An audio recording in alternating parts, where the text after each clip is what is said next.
What's up, everybody? Welcome back to the Fantasy Files podcast, where we talk about our favorite fantasy series and topics. We are your co-hosts today, Spencer and Mick. And Mick, what are we doing here today?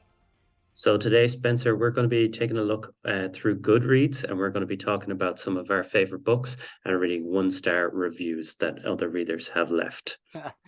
That's right. We are going to be getting our hearts and souls ready to talk about some of our most beloved books, but like Mick said, not in the way that you would expect. We're going to read what some of these series' biggest haters have to say, and hopefully we won't get too enraged. I think we will do maybe like some rebuttals and like, here's why I think maybe they're wrong or whatever.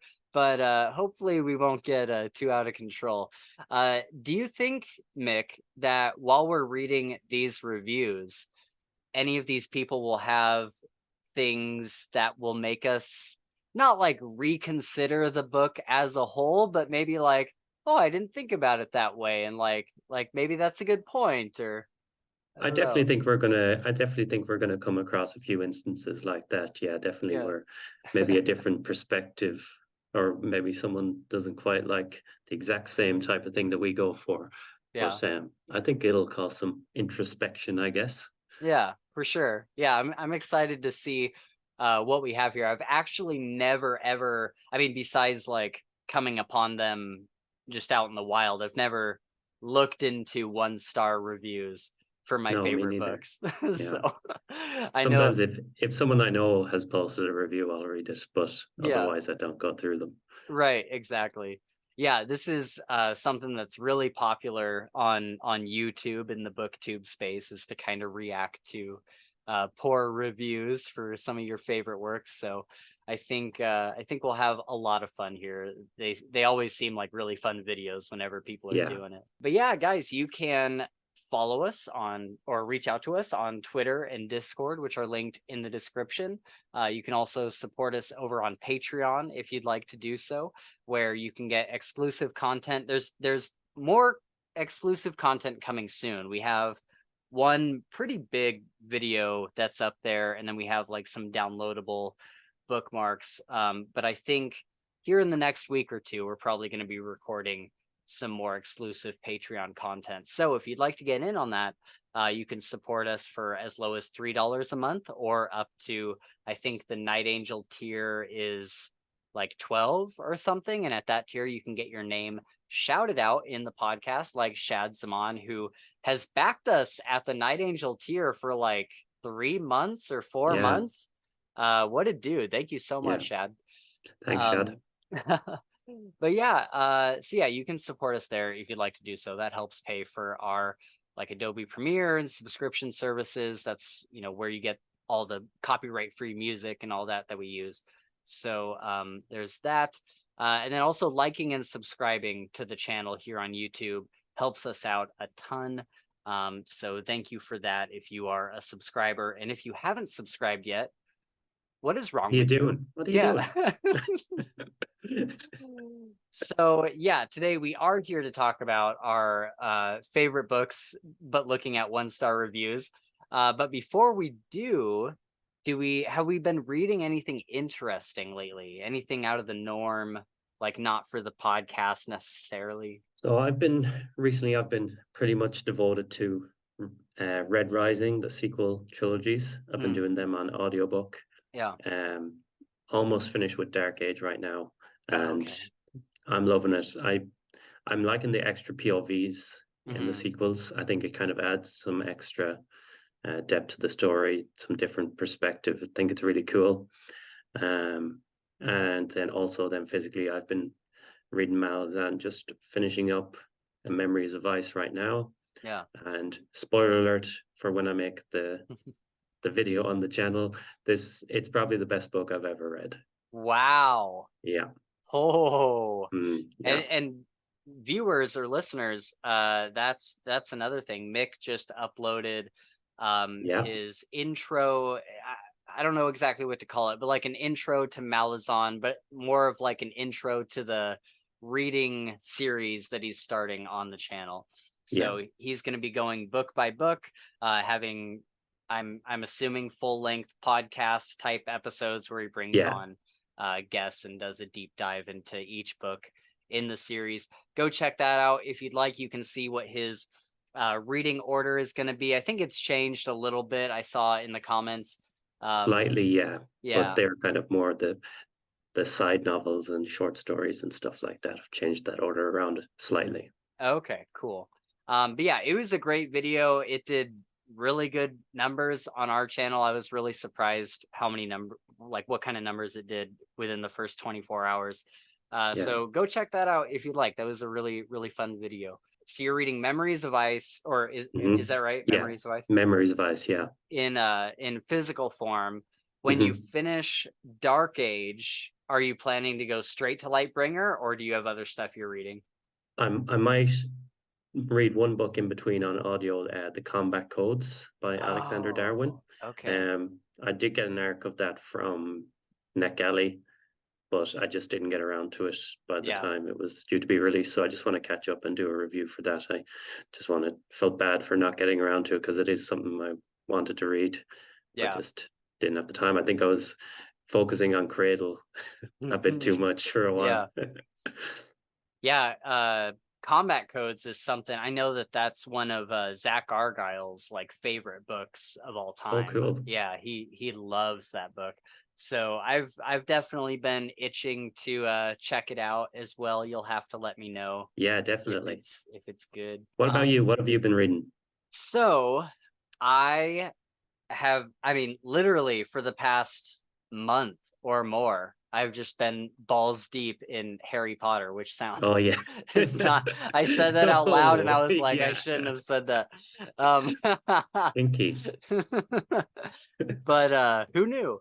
Yeah. But yeah, I am just loving this series so much. I've literally the the final book, I'm on the final book. I'm on the Deathly Hallows. By the time the good people of the world see this video, I will have finished it probably weeks ago.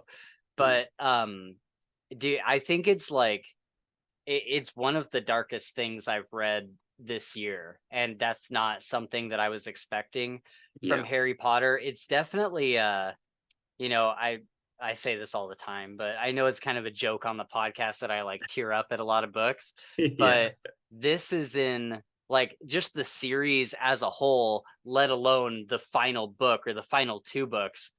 Like I think it's one of the saddest series I've ever read, or like saddest books or whatever that I've ever read. I think Yeah. that like King Killer, certain parts of King's Dark Tidings, certain parts of Dresden Files, and Harry Potter are going to be like the four series that will make Spencer cry no matter how many times he reads them. Yeah. Yeah. That I, final book is a roller coaster. dude, man, I've been keeping you guys updated in the WhatsApp, and I've been keeping the people of the world loosely updated on Twitter. And there was a couple parts that I just got to in the Deathly Hallows that like I literally had to stop working because I was crying. Yeah. And it was it's so good, but I've had to put it on pause multiple times because I'll get past a point like what we were talking about yesterday in the WhatsApp. I'll get Mm. past like that point and I'll be like, okay, I gotta watch YouTube for a while and Yeah. like go and like Decompress. watch. Yeah. And so not to mention I've also been pausing it just because I don't want it to end. Yeah. I think I still have like an hour left, or like maybe a little over an hour left on the audiobook. And I'm like, I just don't want to finish this journey. Like I've loved it so much. I think that not to go on too far of a tangent, I'm Mm. sorry, but It's okay. I legitimately think that this series will go down for me as like a perfect series. Like I don't I there are very, very few, maybe like two things that are negative that I have to say about it. Like I Yeah. think that the series as a whole is basically a perfect series. And Yeah. I never thought that I would find another series like that because, you know, when you do a podcast on fantasy, you read hundreds of books and they're all they all kind of blend together. And then you read Harry Potter and it's like, this is a Yeah. marvel of writing. Like, holy crap. Yeah. So No, it's amazing. I'm glad you finally got to experience it. yeah, and yeah, I'm glad that I don't know if I'm glad that I experienced it later in life or if I would have rather experienced it earlier in life, because I think where I'm at later in life, I'm understanding it and I'm enjoying it for a completely different reason than I would have when I was Yeah. younger. And like maybe I can appreciate like the subtle nuances of like the world and the characters and the magic a little bit more now. But I also think that, dude, if I had read this series when I was a kid, oh my God, my whole You'd be life would have been obsessed. Harry Potter. My whole, Yeah. I just know that my whole room, I would have had like a Gryffindor banner. I would have Yeah. asked for like a broomstick for Christmas. Like, Yeah. it would have been off the walls obsession. So I don't know. I think I would have loved it either way, but I'm very happy to be reading it later on in life. Good stuff. And last question for you for Dark Age. Oh yeah. How are you feeling as far as the darkness of it? Because I walked away from that book being like, I need to like just not read anything for a while, and I need a Yeah. shower. Yeah. To be honest with you, I haven't found it as dark as people have said. Oh, Maybe I'm how just far are you? I'm maybe like 60%. Oh, okay, yeah, you So might. maybe it gets Yeah, I think bad at the so. end, Yeah, or maybe I'm just a sociopath. I don't yeah, know. maybe. That's always a I've, possibility. I have no empathy for anyone. Yeah, But yeah, yeah, it's good, and it is. There are like dark yeah. bits to it, but it doesn't seem darker than any of the other books so far to me. Sure. Right. Okay. Well, I'm excited to see what you think by the end of it. And you'll have to let me know when you're starting Lightbringer and I'll read it with Yeah, you. cool, perfect. All right. Well, let's get on to the show, people. Enough talking. What are you Yeah. doing? Um so we're gonna be looking at these 1-star reviews. Who wants to start? Do you want to start or do you want me to start? I'll go first. I'll go first. Yeah. Okay, you go ahead. So the first one I chose to have a look at is The Body by Stephen King. So I Okay. read this last month. It's kind of a short story. It's only like 150, 200 pages long. Mhm. Um, I just wanted something kind of small to get me out of a reading slump. And I loved it. I gave it 5 stars. I thought the character work was amazing. Uh, the plot, there wasn't really much of a plot, but I just thought the way it was done was just really immersive and engaging. But these guys don't seem to agree with me. So, so this book is about a group of kids in the 60s who hear about a kid who went missing and passed away, and they never found the body, so they wanted to go and try and find the body, Okay. basically. Okay. So this reviewer, Christina Pitts, she says the What body a in this name. yeah. She says the body in this book occupies maybe a few pages. The rest is just lame kid stories. Disappointing. Which this is one of those instances where I can definitely see what she's talking about, because Oh. you do only see the body for like maybe 5 pages, and Oh. the rest of it is just kind of an in-depth kind of study of these 4 kids who go looking for the body, which I Okay. really enjoyed. But I can understand Yeah. if there's I King fans who maybe are more interested in the horror kind of side of things, to think it's going to be more gruesome and yeah. about death. But Yeah.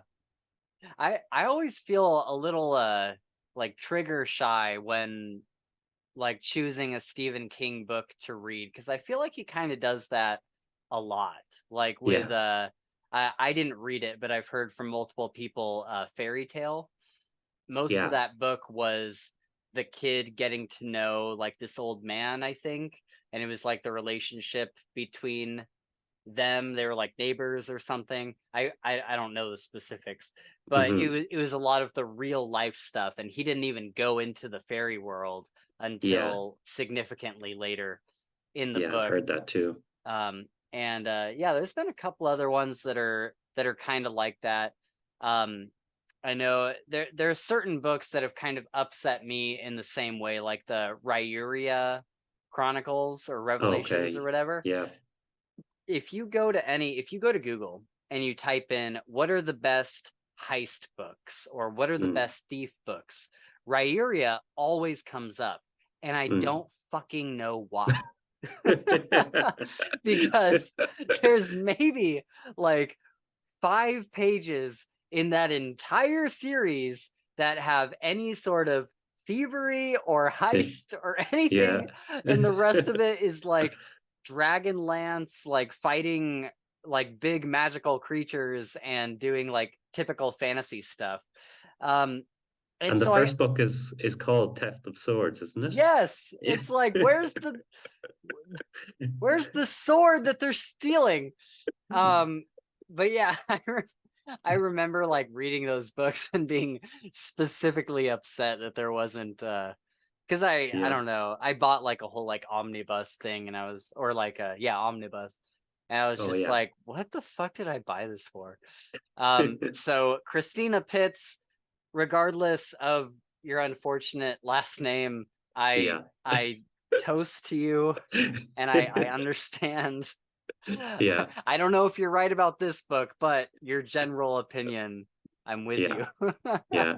I also like this one up here from Addison. She says, they they say sincerely too much for a bunch of 12-year-olds from the 60s. I'm like, which they can get they that one too. say they say sincerely. Oh, they say the word sincerely too Yeah. much. Yeah. Okay, I see. Are they speaking with like a highbrow British accent? Sincerely, sir, I say to you. Oh, indubitably. Indubitably. What's what's the long one up there? Is that one funny? If This there's, one yeah.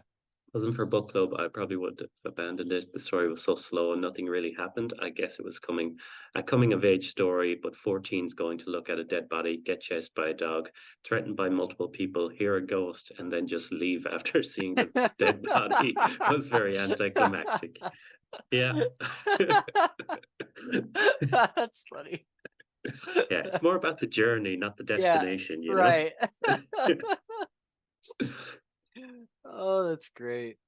Too many words and descriptions for a story that's quite literally a short story. Very boring. And upon realizing it's what the Stand By Me film is based on, I must have thought the movie to be boring too, because I know I've seen it before, but I don't remember shit about it, minus the dead body thing. Fair enough.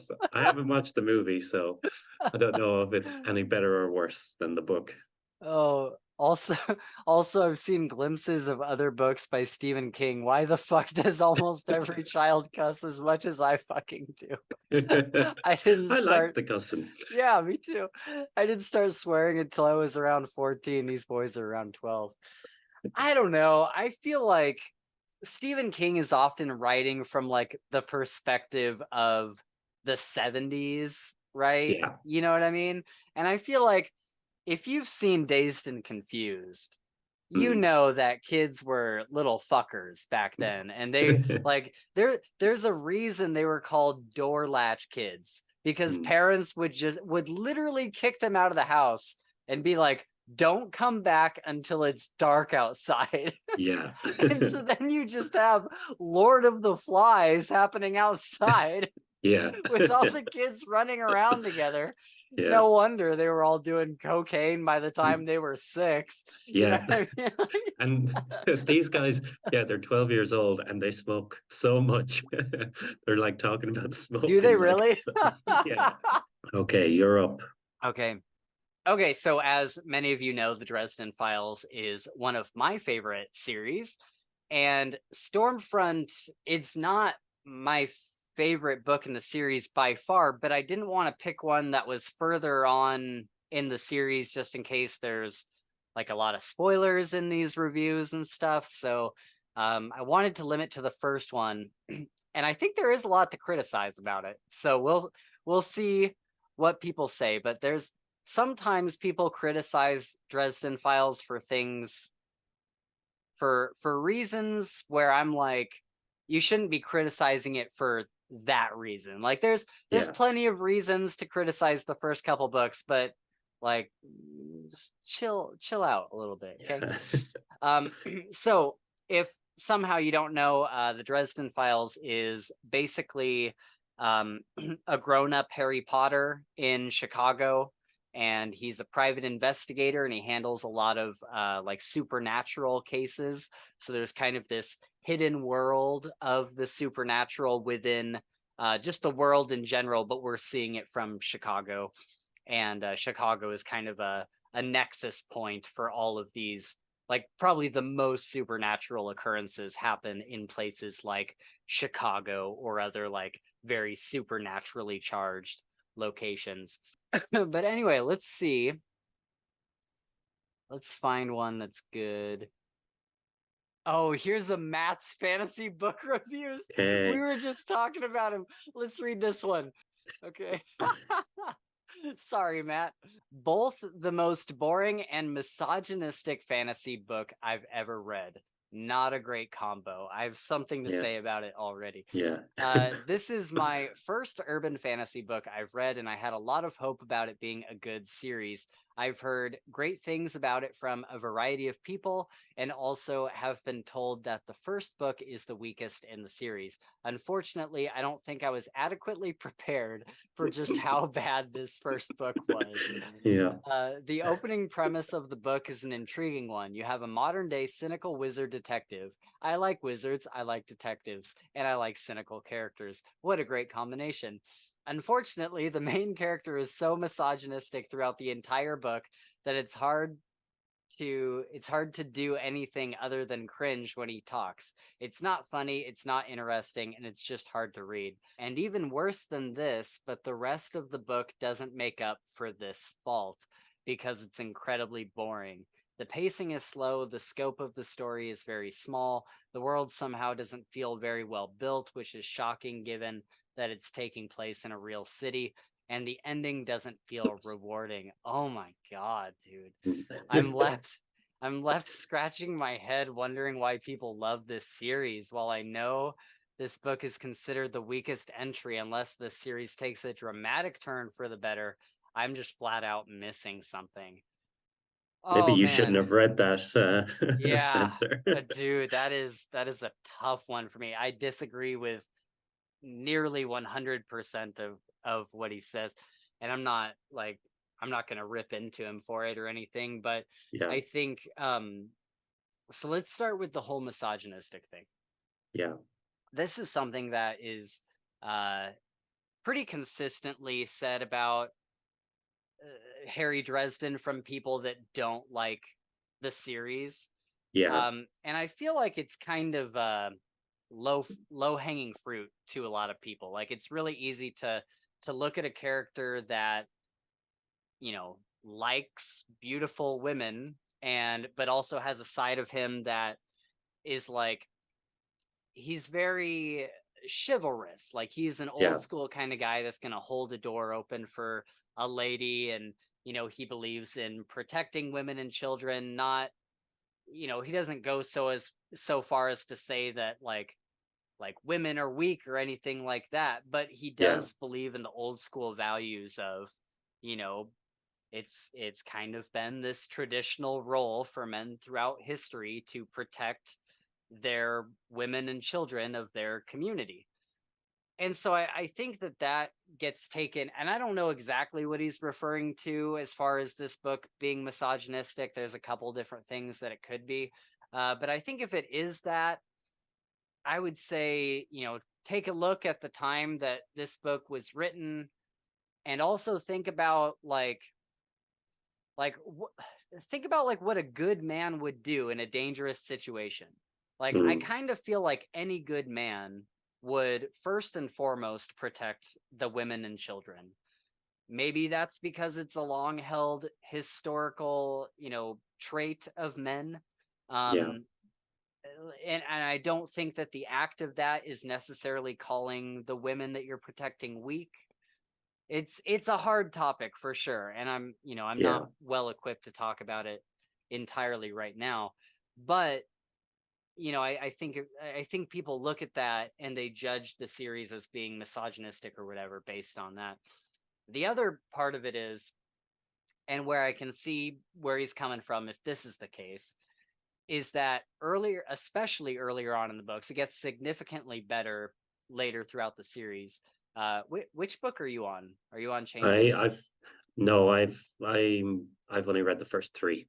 So it gets significantly better as the series goes on, but especially in the early books, he is kind of doing the cartoon like awooga kind of Yeah. kind of Yeah. thing, and Yeah. yeah, it's and here's the thing though, is we're in his head, we're in first person, Hmm. and I don't know if you've ever met a man, but the inner monologue of any guy, if they're around a not supernaturally hot woman, is, your mind's gonna go places. I'm sorry. Yeah. And it's like we're in his head. He's dealing with, women that are of the fae and Mm. other like supernaturally hot vampires and stuff. Like, I, I'm not trying to make excuses for him, but like, come on, you know what I Yeah. mean? Like, I don't know, Yeah. I don't like, and perhaps Harry like takes it too far and like goes on like very long details of these kind of encounters. Um, but I don't know if you can necessarily fault him for noticing an attractive, like supernatural woman. Like, I don't know. Yeah. Do you you're closer to the beginning of the series than I am. So do you have thoughts on this? I definitely can understand why people kind of call it out and stuff like that. For me, it's not too much of an issue. I kind of have my next kind of review the or book that I'm going to bring up kind of has a similar thing where if it's present in a story like misogyny, say for example, I don't that doesn't take away from the story for me because misogyny can be part of the story. It Yeah, happens. It is something that takes place. Just because Harry Dresden can be misogynistic doesn't mean that that it's a the bad Dresden story. files Yeah. aren't good, Right. everything else about it. There are some cases where like, this isn't obviously a direct thing that happens, but they're fighting a werewolf or something, and he looks at a woman who's helping to fight a werewolf, and his reaction is, "Oh, her boobs look good right now," Yeah. and That's stuff like fair. that. Where That's it's like fair. it's Yeah. not relevant to like you're in the middle of a battle with a werewolf and you're thinking about boobs, you Yeah. know. So That's fair. Yeah. yeah, I could see that for sure. yeah, Yeah, so that's definitely something, and I knew I that's one of the reasons why I looked up one star it's reviews probably in for. every 1-star review of Dresden, I would say. Yeah, yeah, Yeah, it's definitely a common thing. But, like he's saying here, I'm left scratching my head wondering why people love the series. While I know this book is considered the weakest entry, unless the series takes a dramatic turn for the better, I'm just flat out missing something. And while I would agree that, this book is probably one of, I think Full Moon is the weakest in the series, but this is mm, definitely one of them. Um, I think that the books do take a dramatic turn, and he mentions that the scope of the story felt very small. And I would yeah, say, dude, by the time you're even at like the sixth book or whatever, the story is like it gets massive. And where yeah, we are, Battleground just came out a couple of years ago, and where we're at in that story, it's involving like the world, you know what I mean? Like yeah, it's a massive scope to this story. um so I think and I think that's kind of why I like this series, though. I think I like that it starts very small. Like Harry Dresden in this book, he's like 23 or 24, And then Yeah. when you get to where we are in the later books, he's like late 30s, early 40s. Yeah. And Okay. so it's like the world grows as he gets older, just as, you know, when you were 16, the world probably felt like a really small place. And Yeah. now that you're older and, you know, you move to like a different country, and like, you know, the Yeah. world opens up and it becomes a bigger thing. And so I think that's one thing I really like about the series, is that the early books do feel really kind of isolated, and it's just Harry living his normal life, trying to get through the day, and things happen. And but then later, like, big story moments come out of left field and it gets bigger. So yeah, that's a hard criticism, man. That's a hard one to reconcile. Yeah. um but It was tough. yeah, but I will say that the while this considered the weakest entry in the series, unless the series takes a dramatic turn for the better, I think it does. I think that by the time, like, I think by the time you get to book 5, I think it's Death Masks. Death Masks is like the turning point, not only for the quality of the audiobooks, but also for the Hmm. quality of the story overall. Like, book 5 is incredible. It's one of my favorites in the series. And Matt, if you, I don't know when this was written. Oh, this was in 2020. 2022. That's not Mm. that long ago. Yeah, hopefully he's gotten further, because if he could just get to like, I mean, I, he would notice difference by book 4, yeah. honestly. I think he got to like 6 or 7 and Oh, gave up. cool. Okay. Yeah, I'd be interested to go check those out. I'll try Mm. not to leave a comment on his video. Let's see if there's one more we can look at, that we can laugh at, that's like short. Um I'm just looking at the does does Harry Dresden wear a fedora asking for a friend? I love this. Do you know about this little bit of lore? That's the No, whole thing with the hat. no. Is so we had Chris McGrath on the channel a while back, and he's the artist for all of the Dresden Files books. And it's pretty notable in the series, and Jim Butcher has even written it into the series specifically, saying that Harry Dresden never wears a hat. There's Yeah, a scene where Harry, like, he's like given a hat and he's like, why would I ever wear this? yeah. And, and but Chris McGrath, for the first like couple books, he didn't really know Jim Butcher. He wasn't exactly like reading the books. He was just getting the prompt and drawing the cover according to what the publisher wanted. And so Mm. he made him with like kind of a wizard, like sheriff hat kind of thing. And then he started reading the books. He's like, oh, Harry doesn't wear a hat. He's like, well, I can't just stop like having him have a hat in the covers. Yeah. And so then it became like a joke between him and Jim. He's like, I'm Mm. just gonna put a hat on every single cover, even though Yeah, he doesn't wear that's one. funny. Yeah. So yeah, I love that little bit of just kind of background lore on the series. Here's a quick one. I really hated Harry Dresden. Oh God, these are so hard to read. I really hated Harry Dresden. He's cocky, self-absorbed, and my life is pain, but I'm too stoic to admit it. And oh look, oh so gritty. Ugh, also his friend the Skull is not witty by any stretch. Fuck you! Of the imagination. And the plot is not even vaguely imaginative. It feels like a paint by numbers urban fantasy book. I You're need getting to get triggered. off. You're getting triggered. Yeah. I need to go. That's the end of mine. I can't do it anymore. Can't. Let's call it. Let's cut. Oh, Oh. I hope you're okay. Yeah. So I think you've read Poppy War before, right? I've read the first few chapters, and Oh, I okay. it's on the list of things that I need to go back to, because Mm. I didn't like the first few chapters, but as MJ Kuhn told me, you didn't even get to the war crimes. Yeah. So I need Yeah. to I need to read it, I guess. Yeah.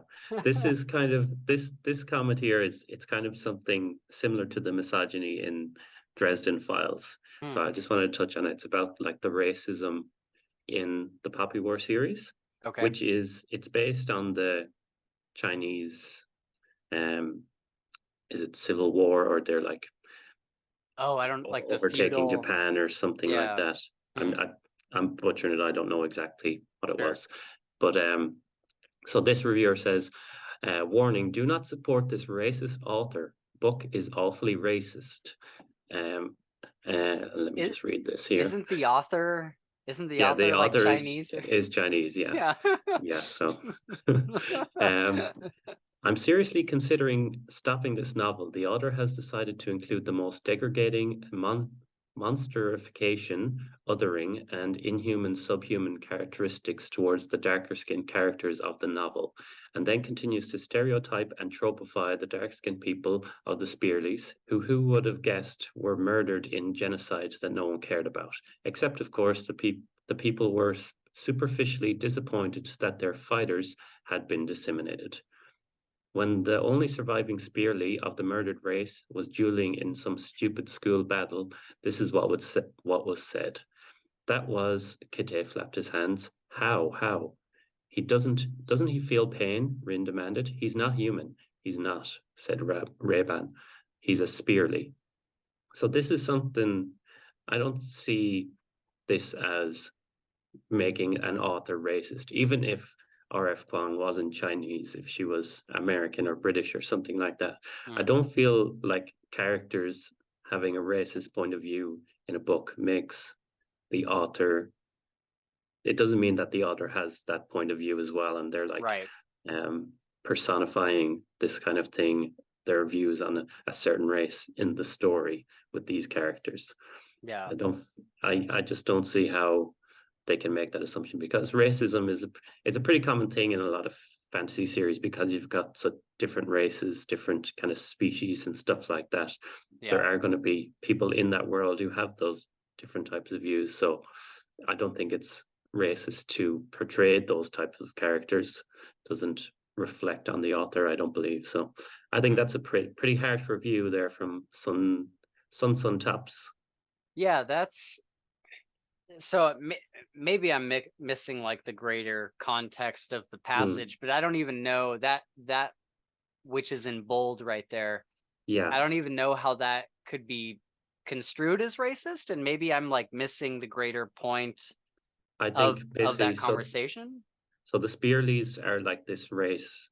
They were like lived on an island and they were like amazing fighters and had like fire magic, I think it was. Hmm. And they were basically um overtaken and destroyed the whole race or whatever. So there's one character who's the last of that race on the Hmm. whole kind of in the universe or whatever.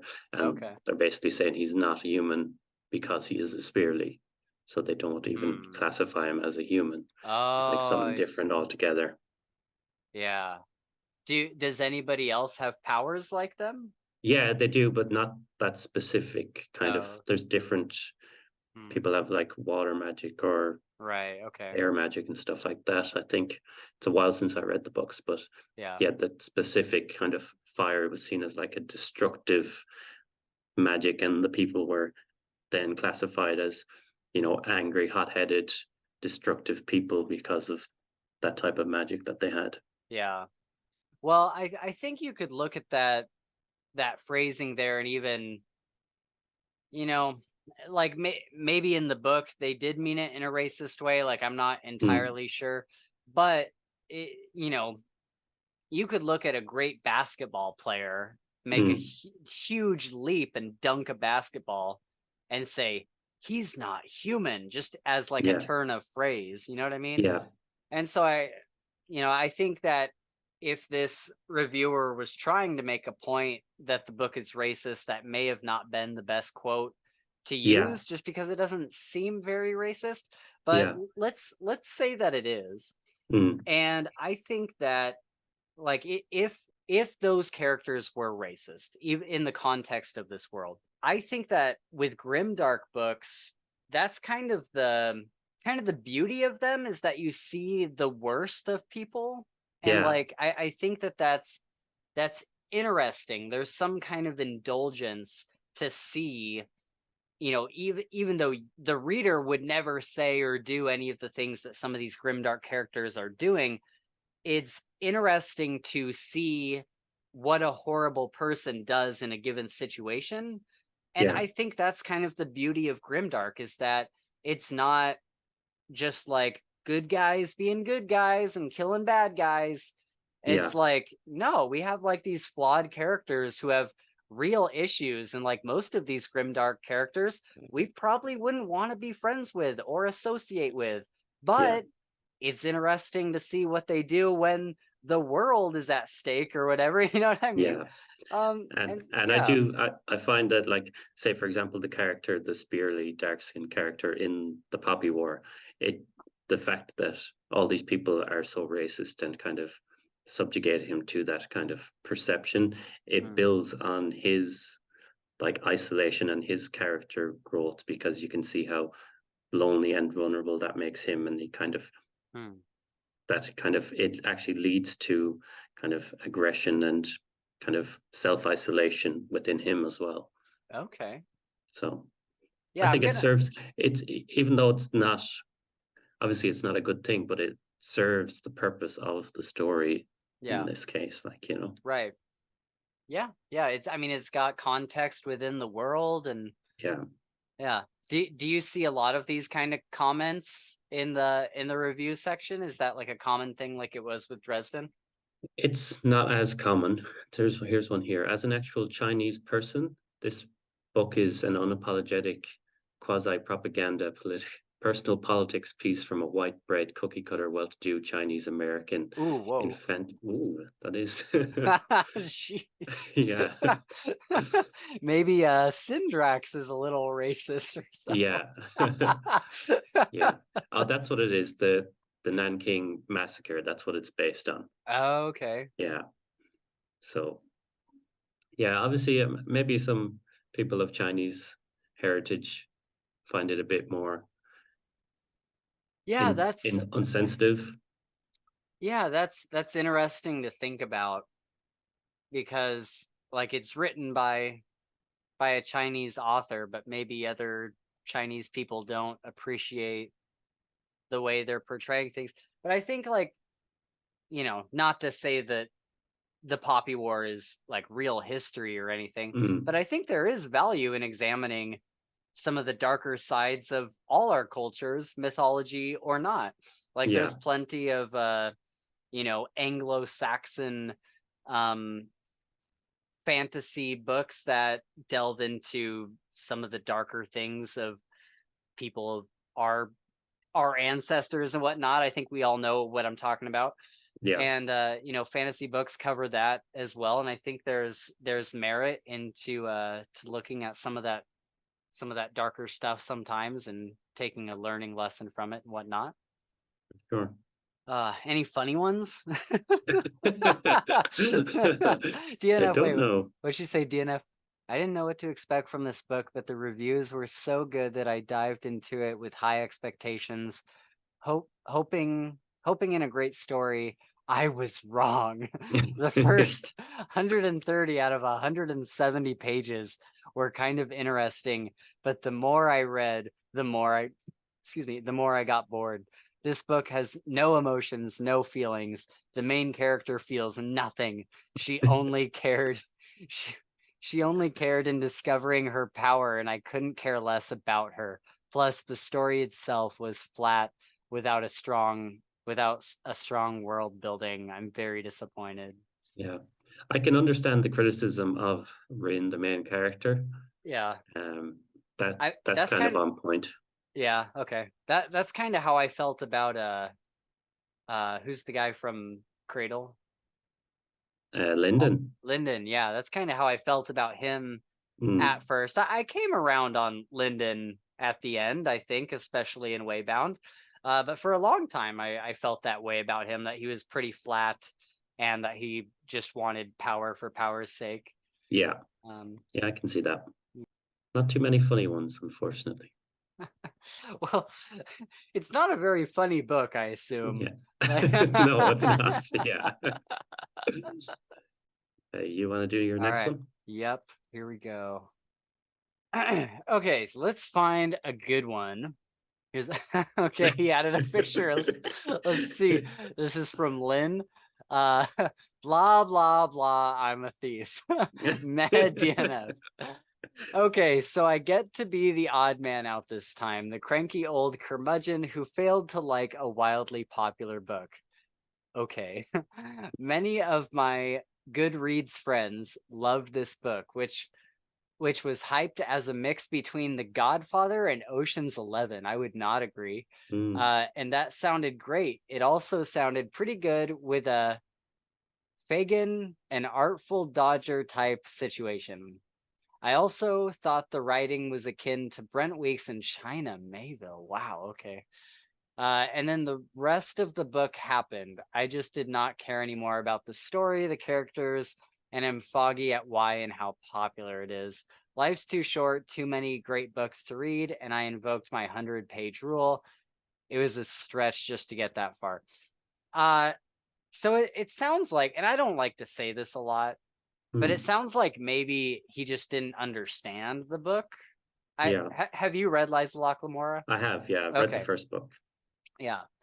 So it sounds like I know what I was expecting to see in these reviews was a lot about the flashbacks. I know that that really irritates people because it really irritated me at first. I'm sure I'll talk about that in a minute when I find one of those reviews. Um, so he says, and then the rest of the book happened. I just did not care anymore about the story, the characters, and I'm foggy as to at why and how popular it is. Life's too short, too many great books to read, and I invoked my 100-page rule. I would say that if he got 100 pages in, he probably didn't get to some of the bigger twists that kind Yeah, of explain what the whole book is about. I truly believe that Lies of Locke Lamora, specifically, the sequels maybe not so much, but the first book, Lies of Locke Lamora specifically, I really feel like you have to read that whole book yeah, to have like a complete scope of what's going on, because there was things that happened at the beginning of the book that I had no appreciation for until way later on in the story. I didn't even think that the initial crew of boys was that cool yeah, until whatever that moment was later on that kind of yeah, turns everything around. And then I was like, wait, I want to go back to the beginning and read those yeah. guys again. Because Yeah, I had a similar thing at the start of that book. I kind of wasn't clicking with me either, but yeah, then maybe around the halfway point or so, yeah, then I kind of really started to enjoy it. for sure. So sad review. This author is trying way too hard to make his characters cool. What with the stupid banter? Oh, dude, the banter is my favorite Yeah, part. What with the stupid banter, the out of place swearing, it reads just like an 11-year-old trying to sound cool. Dude, I thought the swearing was so creative. Like yeah, how he used it in certain situations. I'm like, man, I would have never have thought to have made something akin to like eating out a rat's asshole or whatever. Like I never thought to like compare those things. And the over the top feats. Add to that the most important female character, and there aren't very many of them, getting killed in an awful way in order to piss the male characters off. That's somewhat fair, I guess. mm, I thought I thought widely respected authors didn't put women in refrigerators anymore, but I guess I was wrong. Quit about 2/3 of the way through. See, these people mm, quit about 2/3 of the way through and have no intention of picking it back up. I like, and I know I'm a man on his own island here, but I don't understand all the hate for like the refrigerator trope. yeah, Like I really I like whether it's a man or a woman dying, I think a character can die to make another character great and to like change them. mm, Like there's there's been people who have died in my life that made me like literally reconsider my life and think about like how I was living and yeah, putting me on more of like a mission. And so I don't really understand the hate for the refrigerator trope, but I mean the point that she's making is accurate. However, the other stuff I'm just like, Dude, I love the banter. I I love the love the swearing. swearing. Yeah. Yeah. If Jesus. Good God, what is Jeez. people writing a Yeah, novel? What? people have a lot to say. Yeah. Okay, this one sounds okay, this one's a little bit long, but it sounds engaging. Shannon. My enjoyment of this book was severely limited by the fact that I kind of hated every character in it. The perfect illustration of why I didn't like Locke in particular comes near the end of the book. Locke is desperate to find a way. Okay, so slight spoilers, guys, just a heads up. If you want, you can I'll be done reading this in like 30 seconds if you want to skip ahead a little bit. Um the perfect illustration of why I didn't like Locke in particular comes near the end of the book. Locke is desperate to find a way to impersonate a wealthy merchant. He goes into a bank, pays one of the workers there to borrow his clothes. This was the best scene, by the way. And then uses his disguise to tell the owner of the bank that he is being targeted for assassination, a plot that the guy who lent him the clothes was in on. The guy, everything she's saying here is fantastic. The guy gets arrested. Locke tells the bank owner that he has to impersonate him in order to foil the plot. And on the way out, lets the arrested guy out, hands him some stolen money, and casually says, "Oh, sorry about this. Better get out of town right now." So he pretty casually ruins the innocent person's life just so he could get a costume from a rich man in order to keep conning some other guy. There is one brief moment when he's been swindled out of everything he has, when he is thoughtful enough to think, hey, this kind of sucks. Is this how people I swindle feel? But it doesn't last long. Maybe that gets developed more in later books, as this is apparently the first of a 7-book series. I don't know where they're getting that number. But as it stands, I don't like the guy enough to want to read them to find out. And besides, I get the feeling we're supposed to see him as some sort of Robin Hood figure, except that he steals from the rich and gives to himself, not the poor. See, this is interesting, and I think that this is a good 1-star review, because I feel like this is just a matter of like we just like different things Yeah. in a sense. Like this is the kind of thing where it's like, okay, everything Shannon is saying in here are things that I thoroughly enjoyed about the book. Like they are like I wouldn't have anything to argue with Shannon about. It was just like we just didn't like the things that the other person, you know what I mean? Yeah. Um and so I think one thing that I love about Locke is that he is this Robin Hood figure, but she's absolutely right. He's not giving to the poor. He's Yeah. literally their whole thing, you know, starting the book, it's kind of like, okay, well, they're pulling all these heists. What are they doing with the money? Like, what are they giving it to the poor, or are they funding this church that they're a part of, or like what are they doing with it? And then a few chapters in, when they're putting on disguises and stuff, and then they're about to go pay their dues with like basically the thieving guild, and they just have a fucking pile of money Yeah. that they're not Yeah. even spending. They're like, Yeah. we don't even want to spend it. Like we just want it there to have. Yeah. Like, and I It's love that. yeah. I think that that's so creative, that that's just like, oh no, we don't spend the money. we just Yeah. we just hoard it like a dragon, like we're in Yeah. Smog's castle or whatever. Yeah, they do it for the love of thieving as opposed to actually gaining anything from it. Yeah. But yeah, I love that. I love that Locke is a total shithead, and he's just like he is unlikable. Like I probably wouldn't want to be friends with Locke. Like he would probably like rob me unless we were close enough to be like Locke and Jean. Like Yeah.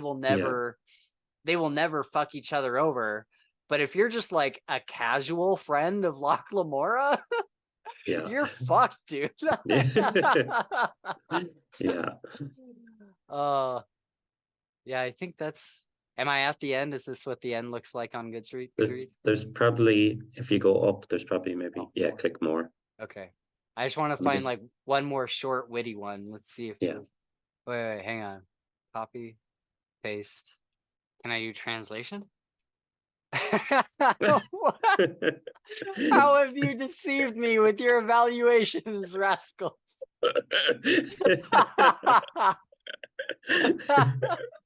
That's fantastic. I love that. Okay. I swear, Sylvia, I swear one day I will be able to finish this book. But for this year, I was only able to get about to get through 20 pages. Fair enough. Yeah. Well, I gave this 100 pages, but I'm bored to tears. I'm sad. And see, that's kind of how I felt the first time I read it. So this is what I didn't say earlier, was that I read this book and I got to like the flashbacks and I was like, I don't like the flashbacks. I don't know what's happening, especially on audiobook. It was really difficult. Yeah. And so I put it down and I was like, oh, Lies of Locke Lamora is just not for me. But it wasn't until I had gone back later and said, okay, no matter what, I am finishing this book. And it wasn't until I hit like a certain breaking point where I was like, oh, this is like my favorite thing in the entire world. Yeah. And then I read the sequels and I like those even more. A lot of people don't like the sequels that much. I thought they were even better than the first book. And then going back to the first book and reading it again, I was like, okay, this is a masterpiece of modern fantasy. Like, so to each their own. I don't know. There was a couple hot takes in there, nothing too crazy. But overall, people got different tastes, and that's okay. You're up. Is. Okay. So this is one, Hitchhiker's Guide to the Galaxy. It's not one of my favorite books, but I'm going to give it 2 stars. But I just thought it would be good to get a perspective on this. So this reviewer here, Courtney, says, quirk, quirk, quirk, quirk, quirk, quirk, quirk, quirk, quirk. Read the above. Read it again. Read it 7 more times. The cute thing about language is that if you see, hear, or say a word enough, it just doesn't seem to make sense anymore. You know it's a word, but suddenly the questions just don't. Sorry, the Q just doesn't get along with the U anymore, and the or and the K just can't see eye to eye, and the I wants to run away from home. Read it again. That's this book. It's quirky. It's so quirky it quirks. Its quirks have quirks, and those quirks have little quirks of their own. But by the time you finally work your way through the whole quirk family tree, the first quirk doesn't seem quirky anymore. It seems annoying.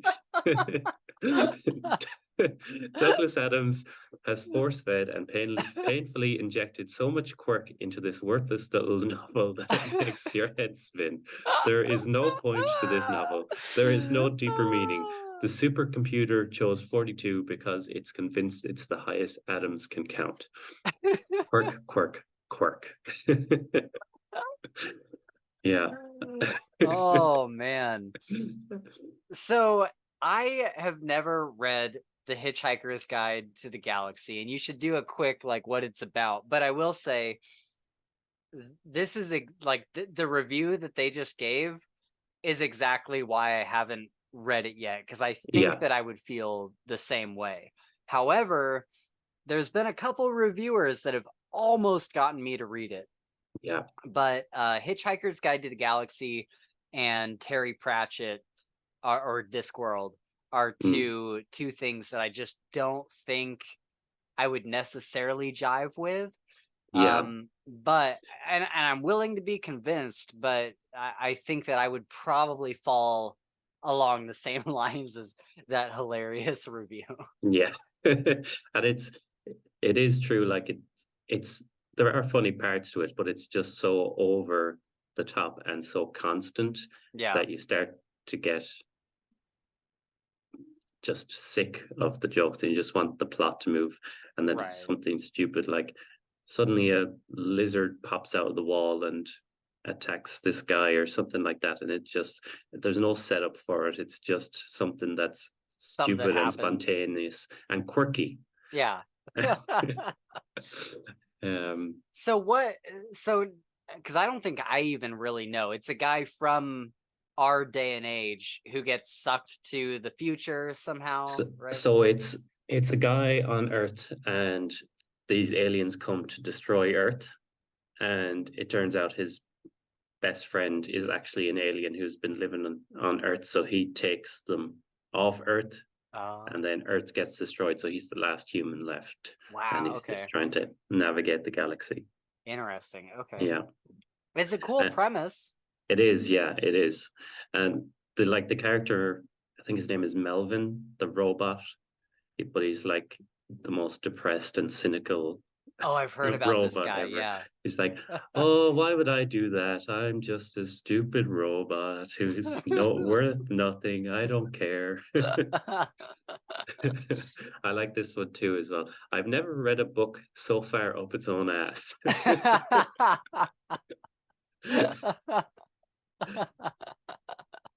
Yeah. Wait, what's the one above it? In order to rate a book, you must give it at least 1 star. I wish you could give negative stars. That's how much I hated this book. It was one of the worst things I've ever read. I I read he was drunk when he came up. I bet it means to say, I bet he was drunk when he came up with the idea. And obviously you need to be drunk to enjoy it. I didn't drink, so that leaves me out. Yeah. That's great. Look, some books just aren't meant for certain people, and this book just isn't meant for me. Maybe it's meant for you, and that's great. Good for you, not for me. I wish I could get the time I spent listening to this back. Yeah, I've been there. Yeah. You put in time and just What the fuck? what the fuck? Like when I read this book, I was isolated and I had COVID. I read it in like a day, and I was kind of like, if I wasn't sick or just isolated to one room for a week, I probably wouldn't have read it. But you really liked it though. I kind of liked it. I liked the movie, and then I liked the second book, and then by the third book, I was just like, no, I'm just sick of it's the same thing again. Okay, so you went on with the series. That's Yeah. interesting. Okay. One of the worst books I've ever managed to finish. The only good thing about it was that it was short. I did not find it funny at all. I've seen people compare it to Monty Python or Terry Pratchett, but they are both funny and silly. This was just silly. See, that's interesting too, because I never enjoyed any of the Monty Python stuff. A lot of my friends that I was like in high school with and stuff, they were Yeah. always quoting Monty Python and showing me clips of the Holy Grail and stuff. And I'm like, why do you like this? Like, Yeah. I just never understood. And I feel like that's what this and Terry Pratchett would be. Yeah.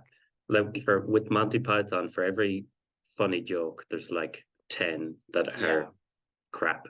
Yeah. Yeah. Sorry to all the lovers of this book. I just hated it. For me, it was just silly, dumb humor. Not my type of thing at all.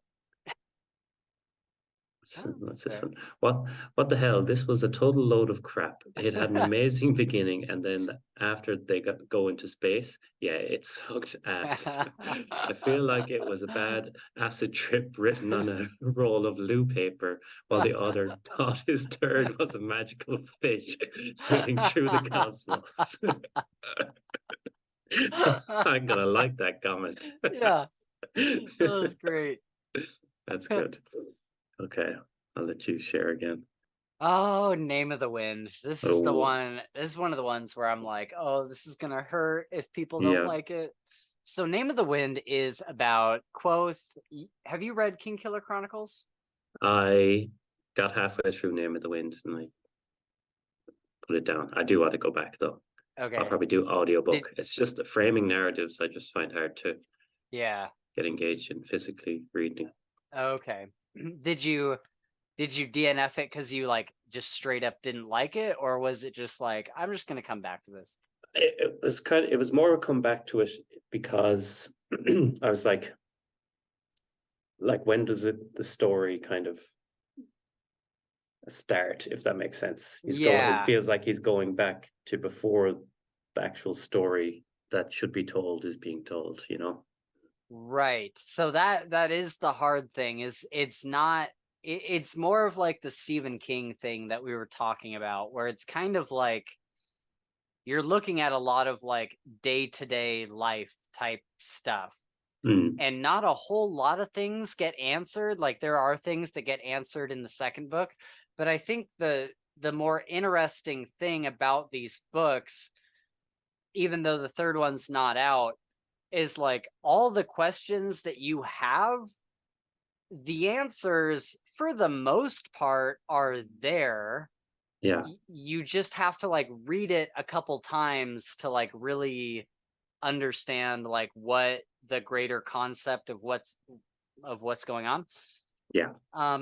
And it is kind of the same thing. I've heard people compare it to like Assassin's Apprentice, where you're Mm. kind of like you're not getting to the big battle or anything. Like it's just him kind of going through life. And that's kind of what Quoth is doing, because he is an orphan Mm. and his parents die really early on in the book. And he kind of has like this mission in his head of he wants to kill essentially the dark wizards of the world that killed his parents, because they like killed his parents and then he walked in on them doing it, Mm. and they were like, we're going to leave you alive, and they left, and we don't know why they left him alive.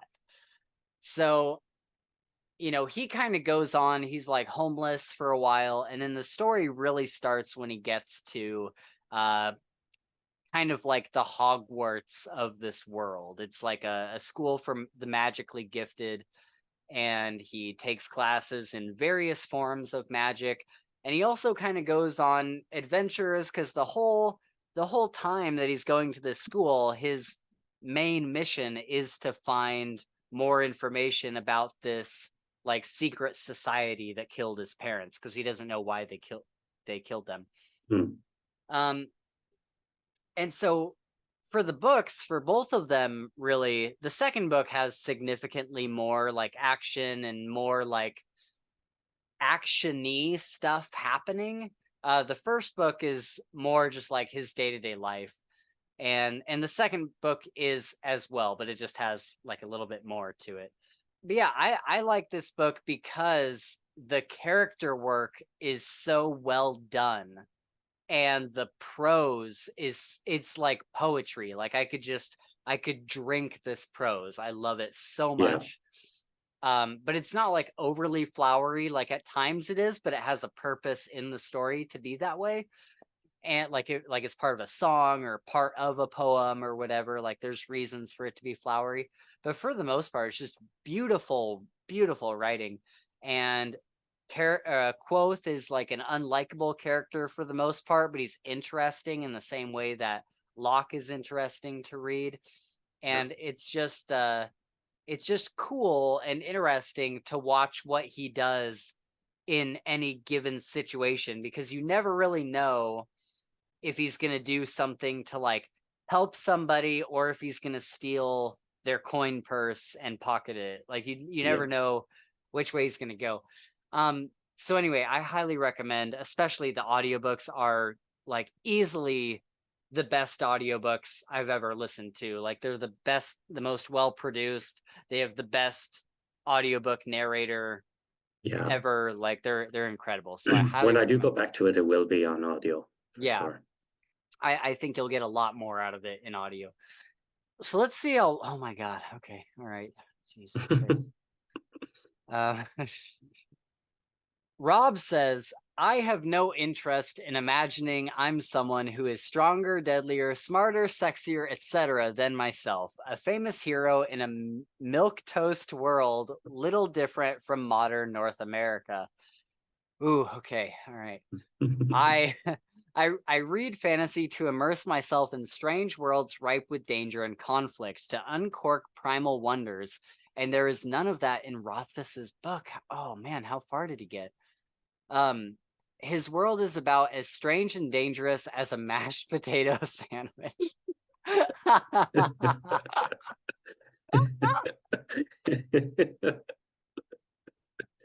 I was not expecting those to be like No. the next words in that sentence.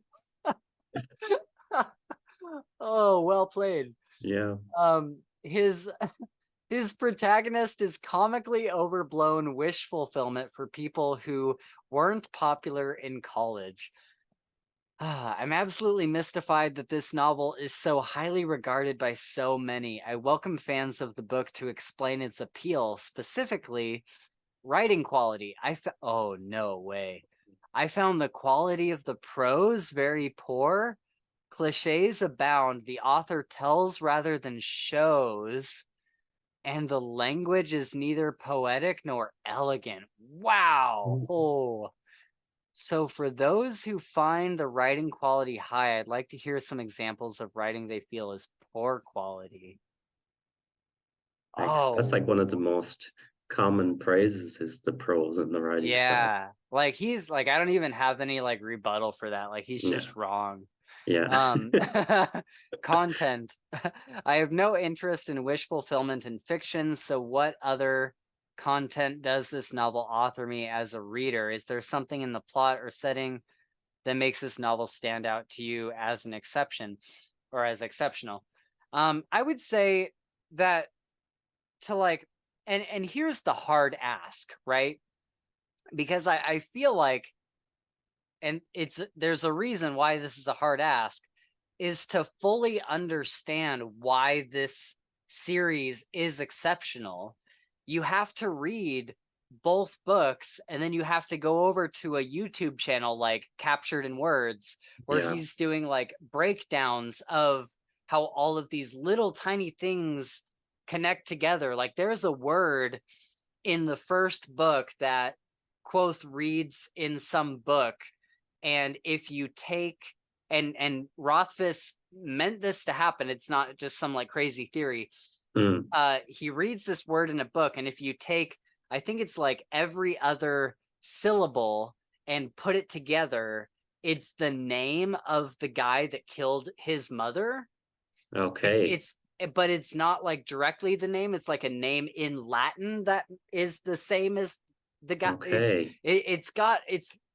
It's like the Dark Souls of Yeah, like, deep lore kind of yeah. thing. And so yeah, I think like in order to really understand it and see why it's exceptional, I mean, you can read the books. As soon as I read both books, I was like, this is a masterpiece. Like I already know it is. But then you go even further and you look at channels like Captured in Words, or even going to the subreddit, and you see some of the theories that people have put together and all this homework that they've done to piece certain sections of the book together. And it's like, wow, Rothfuss is literally a mastermind. I don't know if any other author could decode how he wrote these books, because there is so many hidden intertwining things that you just wouldn't notice at Yeah. first glance. Um, and so I think that's definitely a reason why it's exceptional. But I also think like it is exceptional for the characters. Like it is exceptional for the story that's being told and the moments that are being told. And like there's a moment that makes me cry every single time. And I guess technically this could be considered a spoiler, but it's really not. There's a moment in the second book where Quoth is telling a story to his two best friends. And up until this point, he's kind of kept them at arm's length. And like they're friends, like they go out and they have beers together, but he doesn't really like let them in a lot of ways. He holds a lot of secrets back and stuff. And Quoth is part of the Edema Rue. Mm. And they're basically this traveling not like circus performers, but just like performers in general. Like they're actors and musicians and stuff like that. And there's this story, and he tells, and the beauty of this scene is that he sits them down and he tells them this story, and the story itself is beautiful. It's about this homeless man who's wandering down the road, and everybody at every campfire is saying like, sorry, I don't have enough food to feed you, like go away. And so he's turned away time after time after time, and finally he gets to this camp where it's the Edema Rue. And as soon as he shows up at the camp, the leader of the group like brings him and he sits him down in like the highest chair of honor. And Okay. he like scoops food and water from a bowl himself, and he brings it to the old man. And he's like, "Father, tell me the stories of where you've been. I want to know about your life." And he treats him with like the highest kindness that their kind can offer. And the old man is in tears and he's like, "Why would you treat me this way?" And he's like, "Because you're a fellow traveler. Like, we want to bring you into the fold. We want to hear your stories, and we want to raise you up above ourselves." Like, they're like a truly um altruistic maybe, but like truly like they view others as like higher than themselves, and so they're always Yeah. like a very giving people. So that story alone gets me into the teary mood, just the way that it all plays out. But then right after that, the scene, it goes back to, because for a while you're just immersed in this side story, and then it Yeah. goes back to Quoth and his two friends, and they're sitting out in the middle of a field in the middle of the night with the stars overhead, and it's just kind of quiet for a moment. And his friend Sim is like, "Wow, that was a cool story."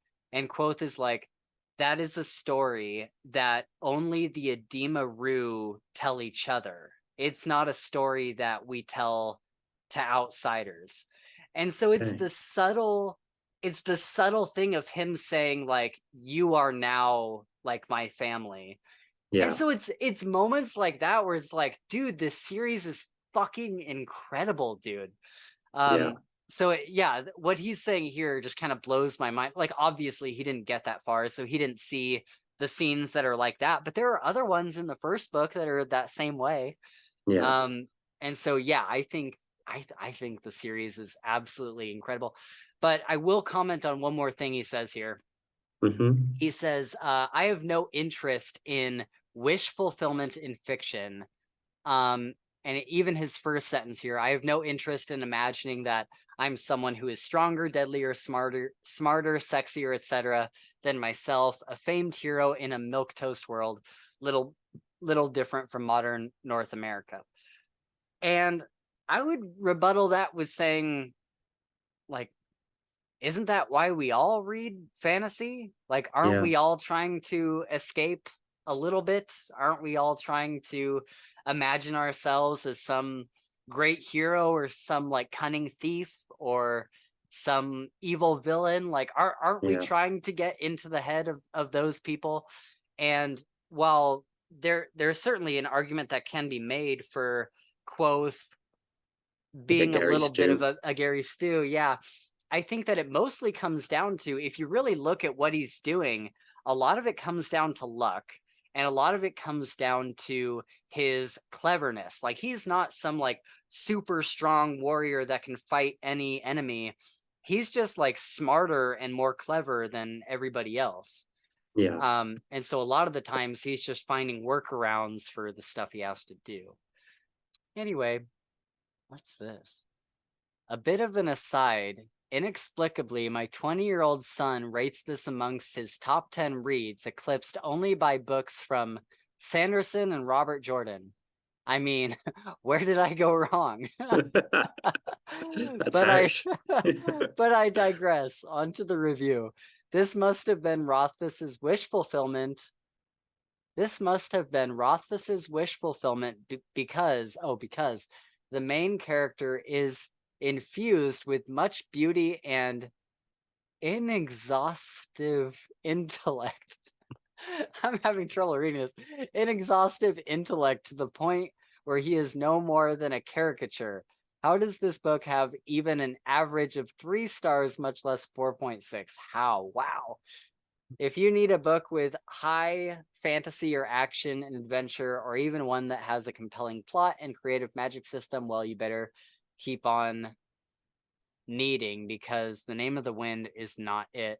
You know what this is? A patriarchal pile of shit that's in love with its own voice. Woo! Oh. Yikes. Okay. Yeah, I see a lot of people talking about like the world building being kind of like that one guy was saying, like milk toast. And it kind of is, and I think that's kind of the point. And I think that's kind of like the magic that is in the world is supposed to be that much more spectacular because the rest of it is so ordinary. Like Yeah. there's a part in book 2, I won't say too much about it, but there's a part in book 2 where he meets a person who is not of this world.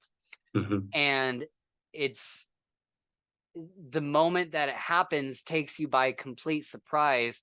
And it's one of the best parts of the series, some would say, because it is so completely alien and unique to anything else that's been happening. But also Okay. even the magic that they perform at the academy, it's very like almost Sanderson in nature. Like it's very like scientific, and it has like a direct purpose and whatnot. Hmm. So yeah, it is a pretty grounded world. I don't know if I would give it negative marks for that necessarily. I really wanted to like this book. I've read almost nothing but good things about it, and it reads well as a synopsis. Unfortunately, the main character of the book, Quoth, has several problems that kept me from enjoying the story. Quoth has the abilities and powers of a wish fulfillment Mary Sue from some fantasy fan fiction. His life reads as if the author tried to cram in every cool idea he ever had. The book has some creative ideas, and the magic system is very compelling and original if you haven't read the Earthsea books by Ursula K. Le Guin. However, the structure of the book, a frame story of Quoth being interviewed by a scribe, completely disarm any possible tension. Oh, that's not true at all. And with no tension, the story quickly becomes boring. Quoth is always the best of whatever he wants to do, and whenever he does make a mistake, we get hindsight explanation and rationalization. This snuffs any drama or character growth. Oh, I have some really good rebuttals to that real quick. Quoth is boring and full of himself. There is no tension. Long sections of the book are completely inconsequential. It's true. And character growth is stunted and over explained. On the other hand, I felt it was well written, and once the author gets this story out of his system, I look forward to what he writes next. Good luck. He's not writing Yeah. anything. He's not even finishing. Oh, 2016. Yeah, he's not writing anything after these No. books. He's not even going to finish this series. Um. Okay, so let's look at. I'm gonna try to be quick about this. This will be my last one. I'll pass it over to Yeah, you. no, no, go ahead.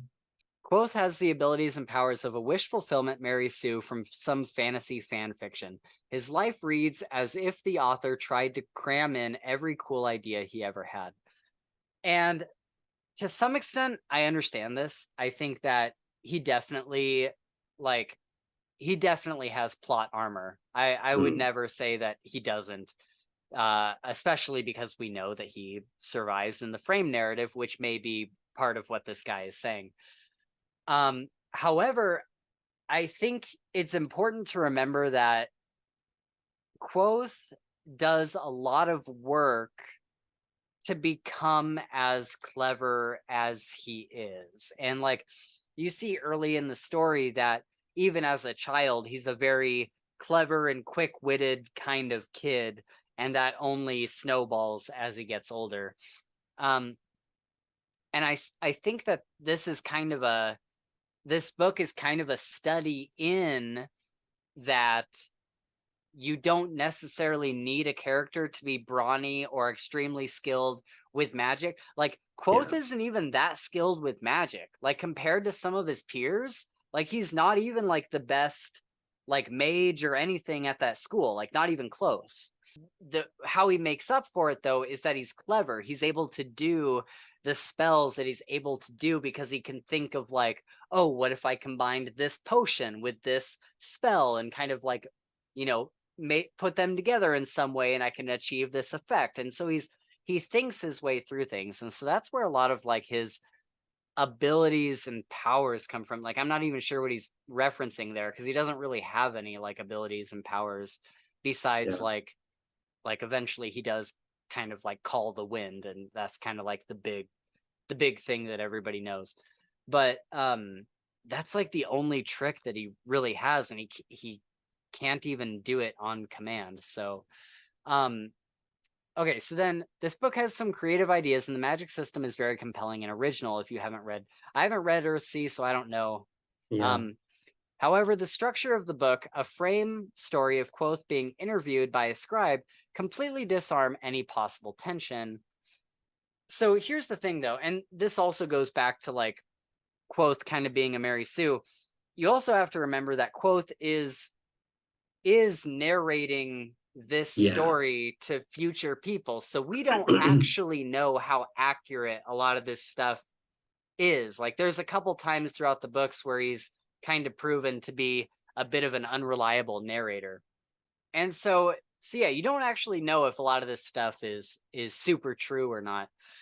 But the framing narrative, I would say, like, the framing narrative is not a hopeful thing. Like the world is in chaos. There's magical creatures coming out of the woods and killing people in this small town, let alone Yeah. like I'm sure like this is a town that's way out of the way from anything. I can only imagine how much worse it is in some of the bigger towns where these magical creatures are attacking people in big numbers. So so like the framing narrative isn't necessarily like killing any of the tension. Like, yeah, we know Quo survives, but the whole world has gone to shit since he was young. Yeah. And so it's kind of like, I don't know, like I still feel like there's a lot of, and we don't know how he got there. Like we don't know how and he's not in a good place. Like the book describes him as a man waiting to die. And so it's Yeah. kind of like, I don't know. I think I there's quite a bit of tension there. I do kind of agree with that, with the framing narratives. That is something that I don't like about it, is knowing that the main protagonist makes it to the end of the story and kind of isn't as vulnerable as it would be if it was written kind of in third person or Yeah. first person present kind of a scenario. But Yeah. I don't think it's the be all and end all for that kind of thing. Like you Yeah. said, there's the unreliable narrator, so you know, things might be, they might not have handled it exactly how they're saying Right. it went, you know. Yeah. And I think the other thing too about that frame narrative is like, yeah, like we know he survives, but it's made pretty clear in the frame narrative, and I can't remember when exactly it's made clear, but it's made clear that like when he was younger, he didn't do the thing. Like he didn't kill the person that he was supposed to kill. Yeah. Like he didn't solve the problem. And so it's still going on. So even in the modern day narrative, he still has to do the thing. And so a big prevailing theory is that he tells his story and then in the modern day narrative, he goes to do the thing and he dies. Okay. Yeah. And so that's kind of the interesting part about that too. But yeah, I could see why, you'd be like, well, he's alive, so I know that he's mostly fine. But if you look at the frame narrative, he doesn't have his powers. He can't even play music. He can't. There's a lot of he can't make potions. There's a lot of things that he just can't do. And so I think the tension is more of, well, how did everything get this bad? Like, how did he get to where he is now? Um, and I think that's where I find the most interest in everything that's going on with the previous story. But I'm gonna let you take over Okay. because I talked way too much about King Killer. This turned into a King Killer review. As is your prerogative. I know. It is the way. Yeah. Oh, here we go. Here we go. What a surprise. Talking about Malazan. So the first one I've got here is just a short one. So a traffic jam without collisions, inching infinitesimally without destination. So it's kind of a very convoluted way of saying this story is pretty slow and doesn't seem to have an endpoint, Yeah. which for me, that was kind of one of the things that enticed me more about it, because you get these little snippets of Malazan. So the way it's written, you're just dropped into the world and everything. The characters don't go about explaining what they already know. It's like as if me and you were talking, we wouldn't say, hey, Right. this is how I walk, and this is Yeah. how I learned to walk and stuff like that, and how I learned to ride a bike. You're just riding a bike Yeah. because it's Because part we of both know your what life. that is. Yeah. Yeah, exactly. But so you get these little snippets, and then they are usually explained maybe a couple of chapters later, sometimes a book later. Mm. But it for me, that was like what was really enticing about the story, is like the in the prologue, this basically there's a new empress. She's killed the last emperor and is overtaken, and she's blue and no one else is blue. And I'm just like, hold on a second, like what's going on here? Like, who is this person? Why is she blue? How was she able to overthrow the empire and stuff like Mm, that? So for okay. me, that's something I kind of really enjoyed about it. I don't know why. Okay. I That's wouldn't cool. agree with it being without destination. You just haven't Oh, got to okay. the destination yet. Yeah, so when you're reading them, does it feel like you're headed in a certain direction? Like it feels like there's a goal in mind that you're headed to? I wouldn't say particularly like an end goal. It's not kind of clear yet what that might be, at least as far as I am in the series. But there is like clear endings for I think each of the books. Okay. You know, Okay. let's see here. 1 out of 5 stars. Notice I only made it through the first 300 pages. I got this book mainly because I read someone comparing it to Lord of the Rings, saying Erickson is the next Tolkien. To me, he isn't. As a reader, I never got an introduction to the world Erickson created, making it difficult to understand where the plot was going, not to mention the character development was so poor. I hate not finishing a book. I really do, but I just couldn't bring myself to tolerate this one. So yeah, that's kind of the similar kind of point of view where the world it created was too difficult to understand. Hmm. But I think a lot of people seem to get bogged down in trying to understand it as opposed to just Letting it happen. letting it happen and enjoy the ride. Okay. I loathed this book. Every page was a slog, and none of the characters made me want to root for them or care about what happened to them. It was as if every bit of information had to be wrung from the author against their will.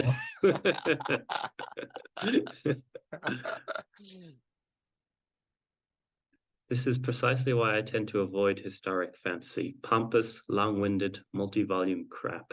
It may well improve in subsequent volumes, but I'm not going to subject myself to that. Wait, is this heroic fantasy? This is I would say it's precisely more why. military, kind of Okay. epic fantasy, yeah. Huh. Hundreds of paper people and nothing to hold the mess of the narrative together. It was a chore and it's finally over. Good riddance. I made it. Wait, what did you say? Sorry. I made it a whopping 11% of this book, which my Kindle marked as roughly 70 pages in. Oh, Yeah, it's a long way. yeah. That's funny. The other hand, it's like having a look up every third word in a book and go on a specialized Wikipedia to make sense of what's going on is fun. Then perhaps you should go jump off a bridge, try Try reading reading this. this.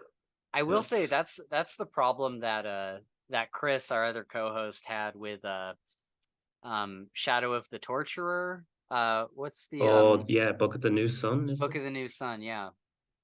Because he was like, I was having to pause to like Google certain words, and I was like, you need to get a Kindle so that you can just press on the Oh word yeah. and it'll tell you what it means. Bad dialogue and way too much scope. That's wrong anyway. The dialogue is great. Uh, just a mess of a book that is trying too hard and ends up being all over the place. You're wrong, Luke. I You're I so think wrong. I think Malazan is and obviously I haven't read it, but I think it's Yeah, one of those things where like you need to go into it knowing that nothing is going to be explained to you. exactly. Like I Yeah.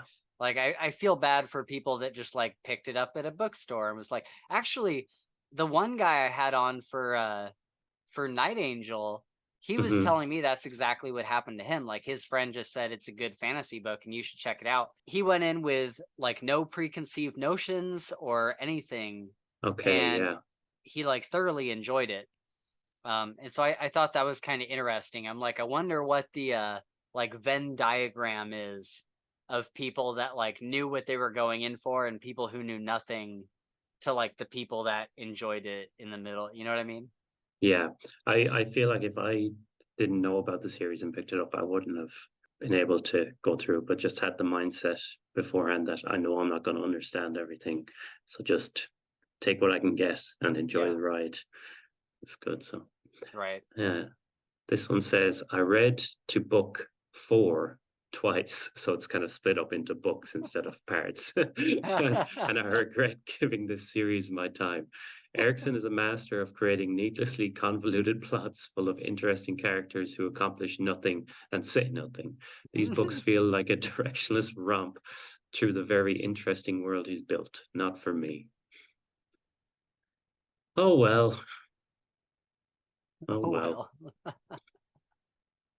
I think the character work is some of the best I've read, and the dialogue is amazing. Even in the prologue alone, there's Really. just lots of interesting dialogues and subtle kind of metaphors and stuff like that. So I can't agree with these people.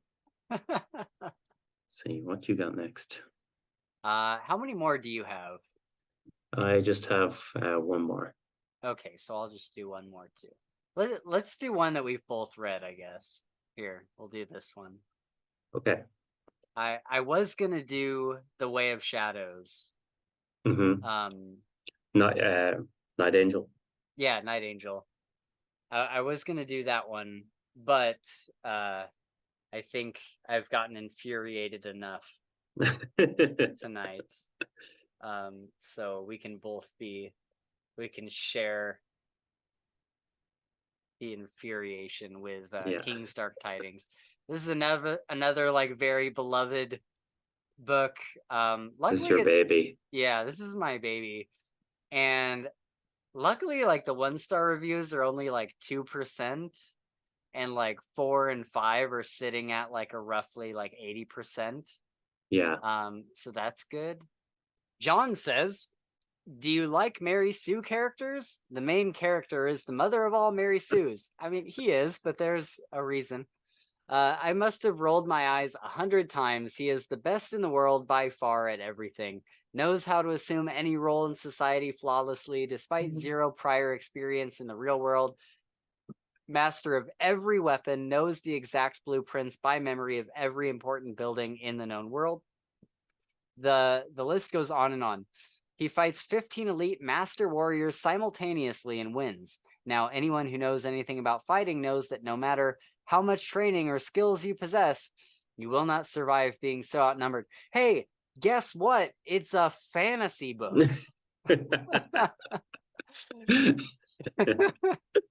Good rebuttal. Good rebuttal. Takes over the entire criminal underworld of the known world in a sum total of a few hours, etc., etc. All other characters are complete incompetent ninnies, especially all of the female characters whose only purpose seems to be to drool and cat fight over Mr. Mary Sue. Well, I mean, in this book, maybe, but like there's female characters that come in just the next book that are like some of the most badass female characters I've ever seen. They do all catfight over Mr. Mary Sue. Like that is like for sure every single woman is in love with him. But there is a magical reason for that you find out later. The writing is awful, the characters shallow, the story non-existent, and the book just ends. Poof, nothing. Well, okay, all right. The book just ends. Poof, nothing resolved or explained. No mystery solved. It's a fucking series, bro. Yeah. Like you have to keep going. How does this get such high ratings? I cannot comprehend. It sounds like maybe this guy just didn't understand the assignment.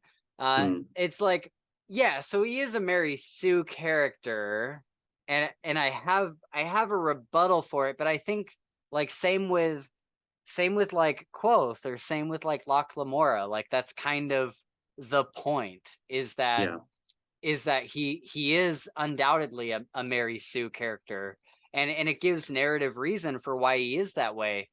But like when it makes the drama so much more intense when he's faced with something that he can't overcome, and we see that in the second book. We see that in the fourth and fifth book, and I think the third as well. Although he was pretty just Or no, yeah, he got laid out in the third. So yeah, I think after the first book, you see him start to struggle with things, but even which makes it all the more insane in the moment, because like this is the best, like he is Yeah, the best warrior. How is this thing like laying him out right now?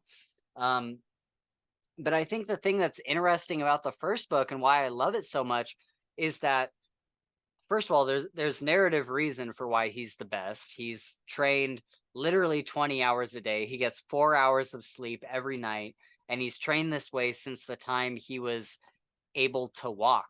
And even before he could walk, he was being trained in other ways. yeah, So it's like, yeah, like he even says, I can't remember if it's in this book or if it's in the next one. Somebody asks him like, okay, like you're really good at this stuff, but no one can be a master at all these things. And his rebuttal is, who's to say? Like, have you explored what the limit of the human body is? Like, have you explored, have you practiced something for 20 hours every single day? Like yeah, with some of the best tutors that you can possibly have at your disposal? Like, how do you know what the limit of the human brain is? Have you tried to do it? And yeah, it's a great fucking answer, because it's like, no one has. So like this is the whole thing. And of course it's wish fulfillment. Of course it's like escapism and power fantasy and all that. Of course it is. But at the same time, it's like, yeah, dude, I mean, like there is narrative reasons for the things that he can do. But going back to when he gets laid out, it is kind of funny in the first book to see him like he's such a powerful warrior and he can maneuver any situation and get into any place, but he struggles with social situations. And yeah, like him and Frisha and Tam, they have a complete like misunderstanding for like half the book, because he just doesn't understand what friends are. Like yeah, he doesn't understand what the term friends means. And so there's this complete thing that just completely fucks him, because he just doesn't understand what that word is. And I think that's some of the best parts of the series, where it's these little things that he can't control, that he wasn't taught, that he doesn't know, that kind of lay him out. I'd love to hear your thoughts on that, having just read the first book. I don't think you've gone on to the second one yet, right? no, I haven't. I do. There were times where like his kind of his lack of social understanding were funny. Like was it he tries to like name a horse and he's like, why would I name a horse? So why Yeah, I love that. horses don't have names? Yeah, Yeah, but I can definitely see the critique of sure. him. He knows all this kind of extra stuff that kind of regular people wouldn't think of, but then he doesn't know the social things. But that's because he was taught the extra, like the layout of buildings and how to fight. He was taught all that stuff. He was never exposed to having friendship or naming a horse or the kind of Right. everyday normal person stuff. So Yeah. I think it's plausible that he has these over the top abilities and then lacks the fundamentals. Right. Yeah. Even when he's walking into to town for the first time, I love that part where he's like, the guards just let me right in. They're not Yeah. guarding the city well at all. Yeah. Yeah. It's like, oh, I love it so much. Yeah. Let's see, it's long. The blurb, this is Tammy. Uh, and I guess I didn't even describe like what this book is. Basically, I mean, we've already kind of talked about it. This Mm. guy is raised in a fortress from literally like the day after he was born. He's been in this fortress, and every single day since he could have like cognitive thought, he was trained to be like a master assassin slash warrior. Like he's not necessarily an assassin, but he's just an all-around amazing warrior. He was taught to disguise himself. He was taught to be able to do things with like magic that no one else can do. He was taught to infiltrate buildings and learn the layouts of some of the best like palaces and castles in the world. And so then one day the castle something happens at the castle where basically everybody dies, and he has to go out into the world and figure out why he was raised this way, because he was never really given any orders. And it's like he kind of was, but he was given the wrong orders because the guy was dying at the time.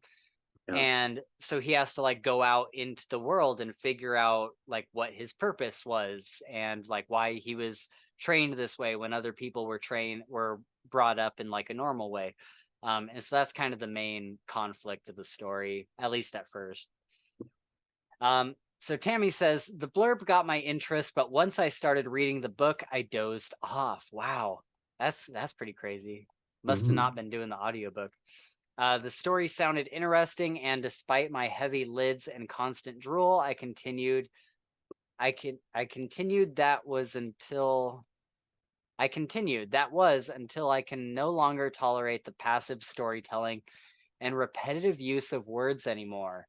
I found myself skim and scan the whole book until the end, and nothing, nope, definitely nothing. First thing that irked me right after 50 pages was how it doesn't make any sense that he learned about all the things about slash in the outworld only from books and managed to understand or get a grip at them at his first real contact. Well, it's explained later in Mhm. the series.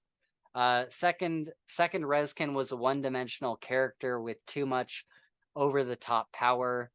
He was extremely skilled in everything and was liked and awed by everyone.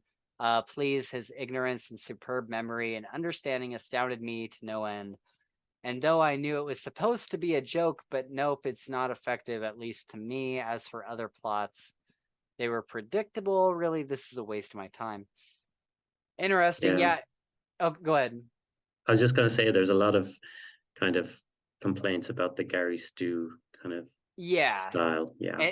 And that's kind of what I expected with this, because I think obviously this isn't nearly in the same league as Malazan, but Mm. Malazan is a book that you kind of have to go into knowing that you're not going to understand a lot.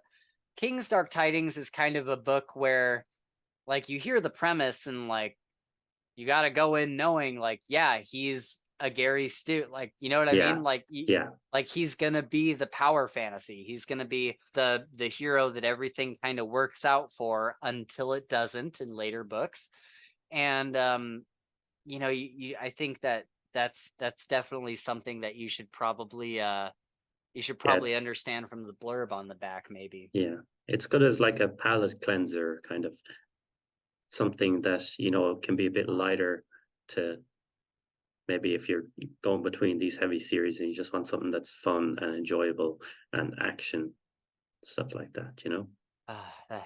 That hurts my feelings, but okay. No, All right. in a nice way. I'm not saying that palate I think, cleansers are less than the epic yeah, long yeah, stories or anything like that. yeah. I think you'll get to like the second and third book and realize that there's like layers upon layers upon layers, and Mm, that it's maybe a little yeah, bit. I saw your face drop as I said that. I was like, what did I do? It's This will be okay. my last video on the Fantasy Files. We've canceled the Malazan read along. Sorry, guys. There's one We're- here yeah, yeah, go there's one ahead. here I see. I don't have to share my screen for it, but this entire book is literally just the author jerking off to how awesome the character is. Oh, that's fantastic. Let's see. Narration was fine, but the story was not my cup of tea. The intro was bad and quickly followed by more ridiculous observations and scenes. The book made me feel really old, and the style of humor would be better accepted by a younger audience. That's fair. Yeah, I need a story to make sense within its own world. This one does not. I think it does, but I definitely like this is not a book that I would recommend to like an older reader. yeah, Like I would never recommend this series to like Mike's book reviews or anything. mm, You know what I mean? Like I just yeah, think I think that old hats just like this is about as modern fantasy gets. Like this yeah, is like extremely modern fantasy at its like most like yeah, its farthest 100%. end of the spectrum, I think. Yeah, yeah, you're so right. This book was laughably bad. It had a strong Mm, intro and a promising story, and I have to give it that at least. However, the plot progression hit a wall or something because I couldn't see any real advancement, not in the plot and definitely not in the characters. I just couldn't bear all the fawning over Reskin's physique and mastery of every possible skill every few sentences. That's fair. There's a lot of that. mm, And trust me, it became tiresome after the first few chapters because my eyes kept rolling in my head of their own accord. Unfortunately for the main character, all the fuss over him by women and men alike didn't make him believable or even lovable. The conversations are so silly and sometimes dumb to the point it was not even dumb to the point that it was not even funny. You can read other 1 and 2 star reviews that sum up my experiences with this book almost exactly, and I just couldn't relate more. Recommendation: do not waste your time reading it. I mean, I disagree, but I think that a lot of times when I recommend this series to people, I have to tell them it's gonna seem like a romance series. Like it's gonna yeah, seem like a like rippled abs dude with all these women like harem romance like fawning all over him. And while that is kind of a part of that, if you keep going with the series, and I'm not just saying this because I like the series, I can look at it objectively and say if you keep going with the series, like right from the second book especially, like it is so much more than that. Like that becomes like 1 or 2%. Like it gets to the point where it's not even the first book is especially bad with it. In the next book, in the next book after that, the next book after that, it's literally like a passing comment of like a lady will be in a castle with him and she'll be like, "Oh, he's pretty." yeah, But other than that, it like the first book was especially egregious with that. If you keep going, it really does become quite different. yeah. And it's like that with a lot of series, you Yeah, know. yeah. Lisa says the positive reviewers must have been paid. This is the worst book I have read in as long as I can remember. If I could give negative stars, I would. From the writing itself to the characters and story, what story? The entire book is abysmal. From the first time in my life, I seriously considered not finishing a book. Oh, wow, that's commitment Mm, to reading. yeah. Um, so as not to tarnish my record, I saw it through the end. Lisa only has 2 reviews as well, so That being said, I will not be reading the rest of the series. Choose something else to read. I was fooled by the positive reviews. Don't be like me. Man, I can tell you I was not paid for my review in case anybody was curious. yeah, Yeah. But good to confirm that. yeah. Let's see. So this right here specifically, and story, what story? I do understand that for this book. I think that and I don't think it's that big of an ask for this series specifically. Normally I wouldn't be the guy that says you got to read to the second book. But for this series, like the books are so short, I really Yeah, don't feel bad telling somebody like the second book is really the first book. Like the second book is really like what you're there for. yeah, And the first book, like, yeah, it doesn't really have a story in the way that the other ones do. It's just him kind of getting out of the castle and experiencing the world for the first time.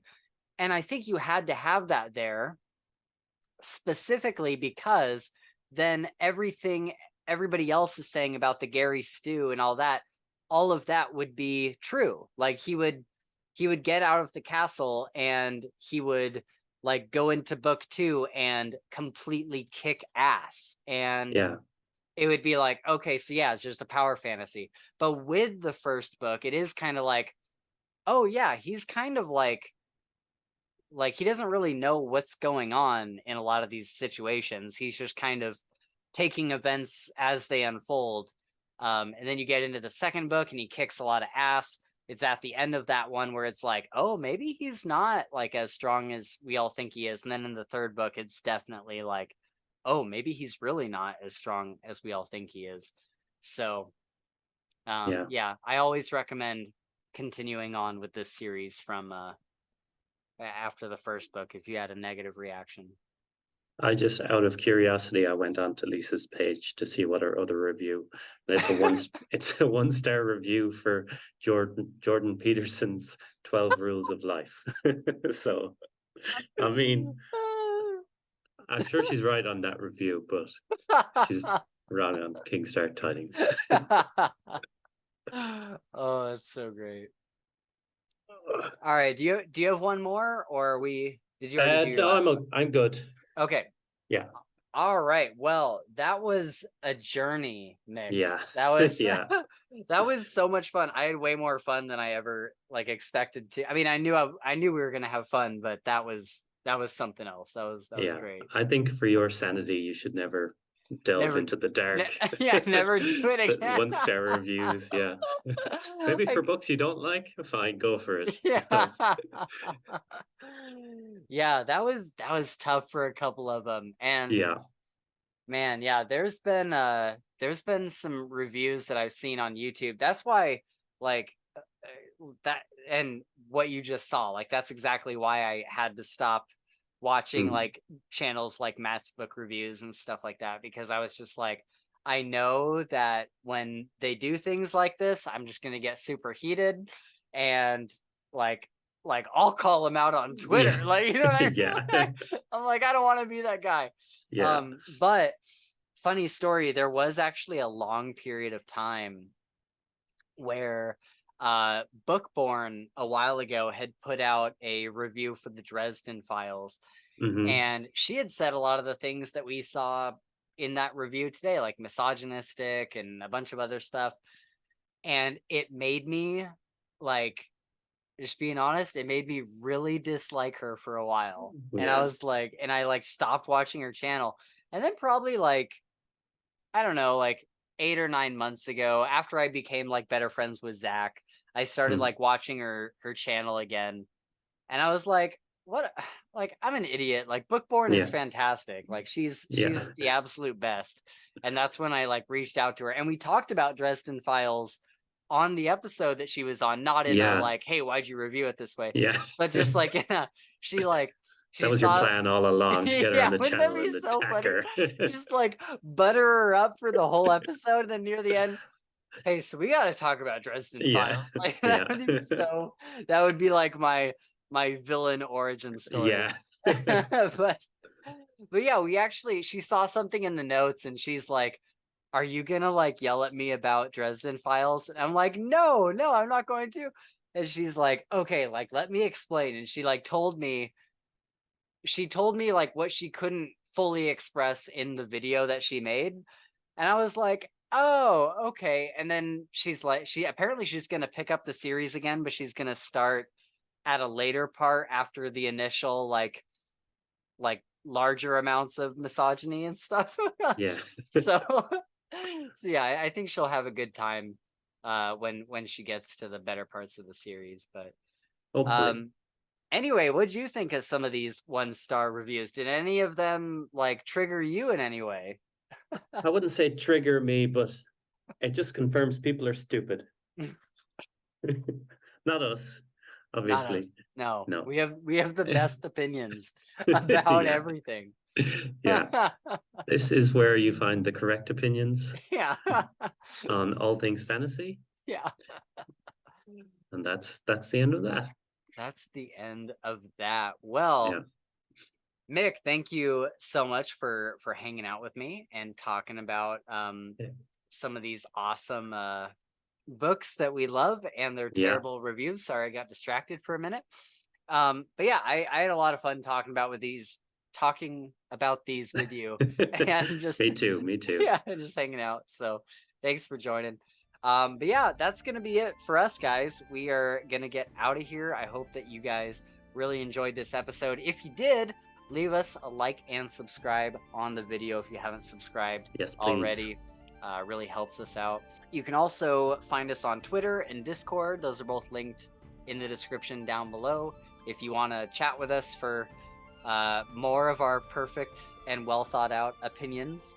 And you can also find us on Patreon. There will be a link for that in the description as well, if you want to give us money for our perfect opinions. Yes. So we can we don't get more. enough money from the authors for our good reviews. Yeah, for real. We are defending their honor on Goodreads. We should be getting paid. But that's going to be it for us tonight, guys. Thank you so much for hanging out, and we will see you next time on the Fantasy Files podcast. Good night. See you later. And a big shout out to our first Night Angel tier patron, Shad Zaman. Thank you so much, man.